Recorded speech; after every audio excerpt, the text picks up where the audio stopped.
बादलों की कहानी, पानी की आसमान तक यात्रा। एक गांव था जहां एक छोटी सी बुंदू नाम की पानी की बूंद रहती थी। वह अपनी झील में बहुत खुश थी, लेकिन उसे उड़ने और ऊंचे आसमान को छूने का बहुत शौक था। एक दिन तेज धूप निकली और सूरज की गर्मी से बुंदू हल्की होने लगी। धीरे धीरे वह भाप बनकर ऊपर उड़ने लगी। अरे वाह, मैं उड़ सकती हूँ, बुंदू खुशी से बोली। लेकिन वह अकेली नहीं थी। झील से और भी कई बूंदें भाप बनकर उनके साथ उड़ने लगी थी। ये प्रक्रिया वाष्पीकरण इवोपोरेशन कहलाती है। जैसे जैसे बुंदू और उसकी दोस्तें ऊपर जाती रहीं, वैसे वैसे हवा ठंडी होती गई।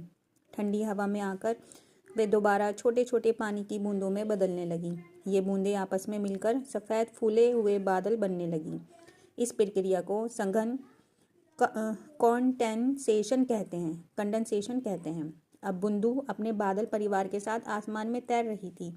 लेकिन जब बादल बहुत भारी हो गए तो बुंदू को एहसास हुआ कि अब उसे वापस धरती पर जाना होगा। तभी अचानक ठंडी हवा चली और बादल बरसने लगे।